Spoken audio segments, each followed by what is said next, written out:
week, I encouraged each of us to begin praying about what God might be asking us to do, both as individuals and as a community, to respond to our challenge to readily answer God's call to let God work through us and to proclaim the good news of his salvation.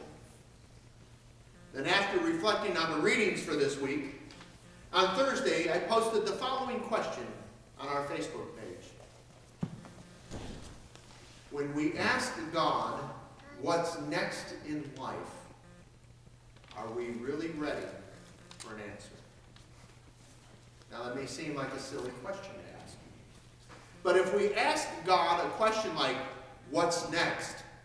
Or what does God want us to do? Are we really expecting an answer? Or is it a rhetorical question that we intend to answer for ourselves? And if so, how do we respond when we sense an answer? We've all heard that old adage, be careful what we pray for. We might just get it. Maybe not in the way we anticipate, maybe not in the way we hoped for. But if our prayer is genuine, if it's about something we really need, not just something we want, and since God is a loving God, the answer we get is usually some form of, sure, we need it, we get it. I remember one time I was at this conference with Sharon, and I prayed to God that I would experience the gift of tongues during a prayer session that was focusing on that spiritual gift. And guess what? I did. I got exactly what I asked for. I experienced the gift of tongues by listening to those around us. It was an amazing experience. But I remember thinking, hey God, I asked you for the ability really to speak in tongues. Only nothing came out of my mouth but English. Then came that follow-up that we typically get. And I remember sensing it being asked, was it about me or the gift? Let's back up a few years.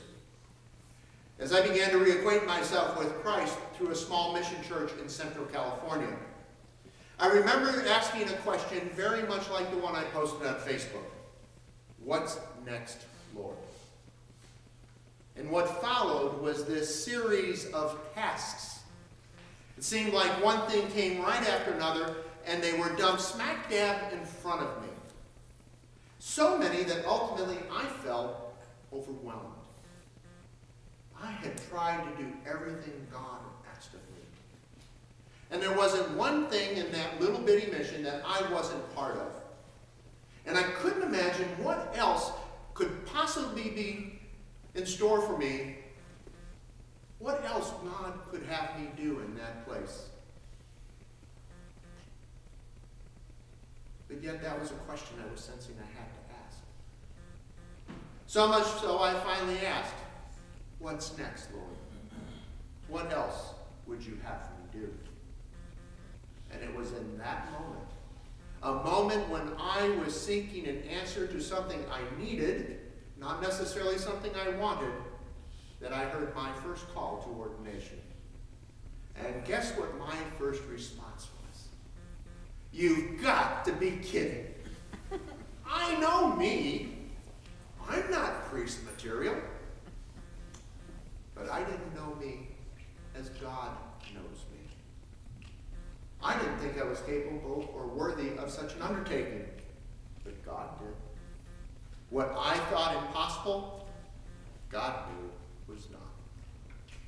Still, it would be 10 more years before I would retire from the Air Force and head off to seminary.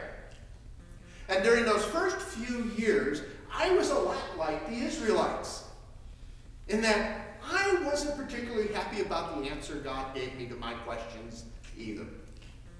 I had my own idea of how I was going to live my life, what came next. And God's idea was something outside the box in which I found comfort. Paul in our epistle today and Jesus in the gospel are both pulling people outside of the box in which they feel most comfortable. Both Paul and Jesus ask the people to turn their world upside down and see what might be possible if they, and in turn we, trust in God and not ourselves. Still today, it's just as hard to step outside the comfort of our boxes as it was for the people in Corinth and Capernaum, especially when God's answer does not match ours.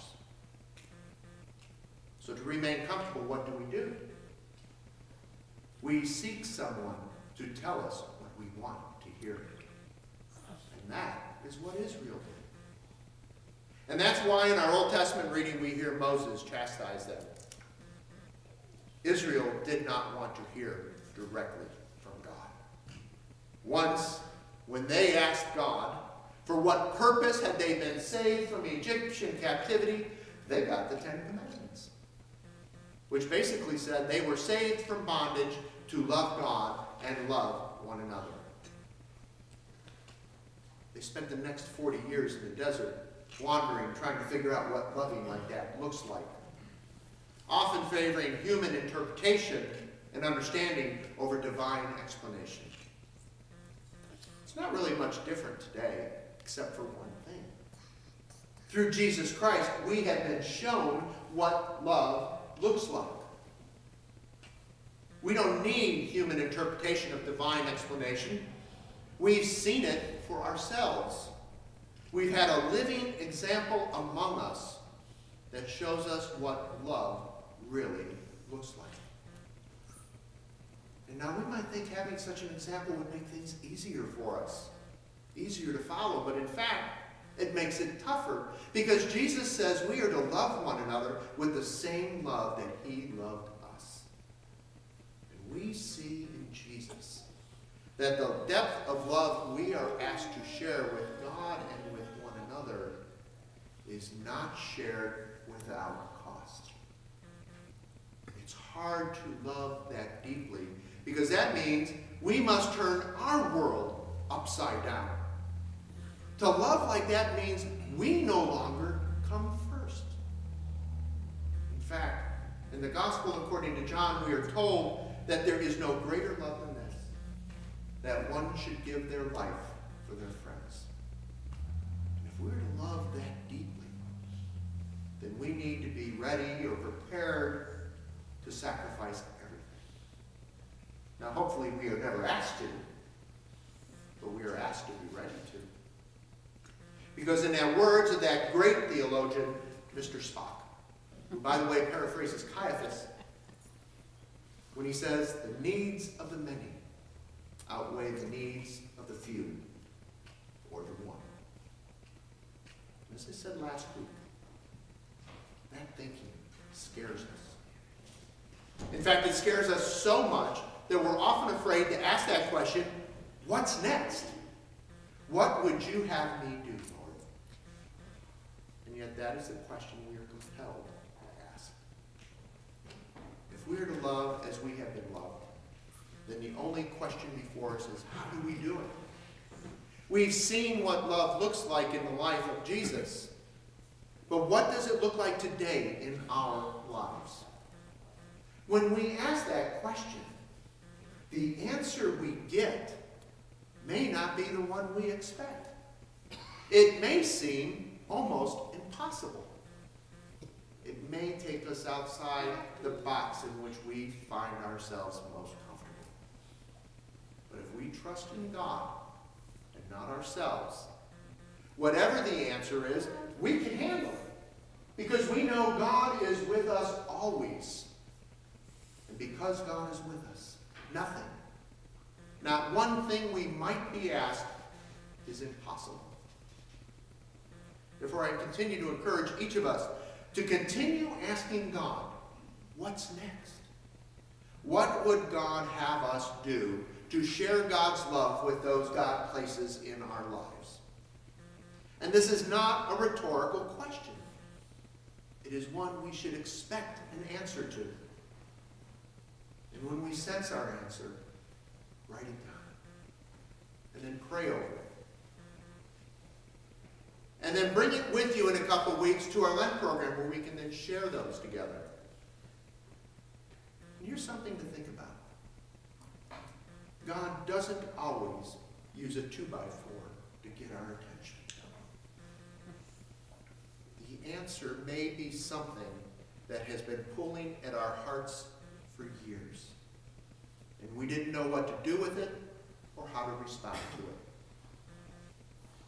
But when we open ourselves up to what God is saying to us, both individually and as a community, we might just find a way to enable others to know the love that we have come